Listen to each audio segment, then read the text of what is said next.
Pernah nggak sih kamu ngerasa kayak stuck? Rasanya kayak nggak maju-maju gitu? Nah, hari ini kita bakal ngebahas sebuah pepatah kuno yang sebenarnya relevan banget, yang ngingetin kita akan satu kebenaran penting. Begitu kita berhenti belajar, kita juga berhenti bertumbuh. Yuk kita dalemin sama-sama. Ini dia nih intinya, satu hari tanpa belajar, satu langkah mundur dalam kebijaksanaan. Ini bukan cuma kata-kata indah loh, ini tuh pengingat yang ngena banget kalau kebijaksanaan itu bukan status yang bisa kita capai terus udah selesai. Setiap hari kita itu dihadapkan sama pilihan, mau ambil langkah maju atau ya ngebiarin diri kita mundur ke belakang.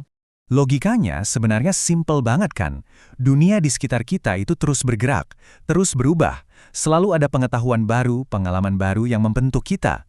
Jadi kalau kita mikir bisa istirahat sebentar dari belajar dan posisinya bakal tetap sama, wah itu cuma ilusi. Kenyataannya, diam di tempat itu artinya ya tertinggal. Oke, sekarang kita bedah pilar pertama dari gagasan ini, panggilan untuk belajar. Kita bakal lihat, kenapa sih bagi orang bijak, belajar itu bukan pilihan, tapi udah jadi sebuah keharusan? Nah, coba perhatiin baik-baik dasar pemikirannya. Ayat ini nunjukin sesuatu yang menarik banget soal kebijaksanaan. Orang bijak itu bukan berarti orang yang udah tahu segalanya, tapi justru orang yang selalu mau dengerin buat nambah ilmunya. Jadi ini adalah sebuah proses yang aktif, bukan status yang pasif. Dan coba deh kita fokus ke satu kata kunci ini, menambah. Kata ini yang mengubah segalanya.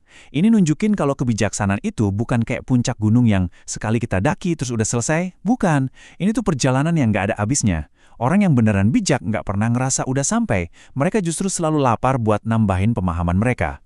Terus, dari mana kita bisa menambah ilmu ini?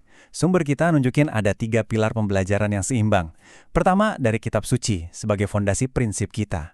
Lalu dari pengalaman hidup, ini laboratorium praktiknya. Dan yang terakhir, dari nasihat orang lain, yang bisa jadi cermin buat ngelihat hal-hal yang mungkin nggak kita sadari. Nah, ini nyambung banget nih ke pilar kedua. Kalau kita emang harus terus belajar, artinya kita butuh satu sifat yang paling penting buat bisa melakukannya, yaitu kerendahan hati. Yuk kita lihat kenapa. Di slide ini kita bisa lihat ada 2 jalan yang beda banget. Di sebelah kiri, kita lihat orang bijak. Karena rendah hati, mereka sadar kalau mereka nggak tahu segalanya, jadi mereka terus belajar. Hasilnya, pertumbuhan yang subur. Nah, di sisi kanan kebalikannya, orang sombong yang ngerasa udah paling pintar. Akhirnya mereka berhenti belajar, dan hasilnya ya stagnan bahkan jadi keras hati. Oke, ini kan teorinya ya. Kedengarannya bagus. Tapi gimana praktiknya di kehidupan nyata? Coba kita lihat sosok bersejarah ini, John Wesley. Dia ini contoh sempurna dari seorang pembelajar seumur hidup. Jadi John Wesley ini salah satu pengkhotbah paling berpengaruh di zamannya. Sebenarnya bisa aja kan dia santai-santai aja, ngerasa ilmunya udah cukup. Tapi dia nggak gitu. Dia terkenal selalu baca buku, bahkan saat lagi di perjalanan naik kuda. Kenapa coba? Karena dia sadar betul, untuk bisa terus memberi, dia juga harus terus diisi. Dia paham banget kalau pertumbuhan rohani dan kebijaksanaan itu nggak bisa dipisahin dari proses belajar yang nggak ada hentinya. Oke, kita lanjut ke pilar yang ketiga, dan ini penting banget. Kalau kita harus terus belajar, terus sumber utama hikmat itu dari mana dong? Nah, teks kita ini menunjuk ke satu sumber yang paling fundamental.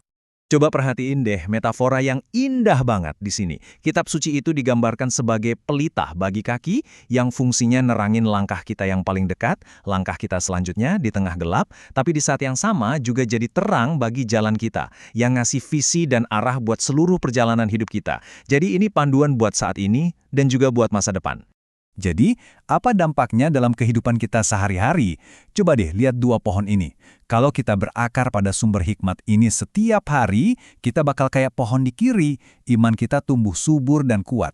Sebaliknya, kalau kita abai bahkan cuma sehari aja, risikonya kita bisa jadi kayak pohon di kanan, kering, rapuh, dan gampang goyah kena badai. Jadi ini benar-benar pilihan yang dampaknya langsung kerasa.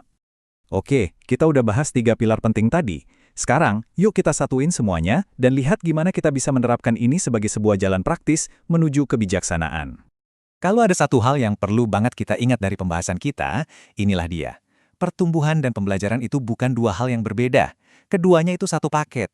Saat kamu berhenti belajar, di saat yang sama kamu juga berhenti bertumbuh. Sesimpel itu. Jadi, gimana caranya biar kita terus bertumbuh?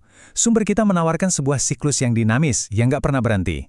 Mulai dari fondasinya, yaitu belajar dari firman Tuhan, lalu uji dan terapkan prinsip itu dalam pengalaman hidup kita sehari-hari. Terakhir, lengkapi pemahaman kita dengan mendengarkan nasihat orang lain.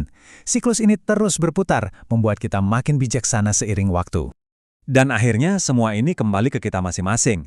Setelah kita tahu semua ini, pertanyaannya bukan lagi kenapa kita harus belajar, tapi bagaimana. Jadi, langkah spesifik apa, sekecil apapun itu, yang akan kamu ambil hari ini untuk memastikan kamu nggak mundur selangkah dalam kebijaksanaan.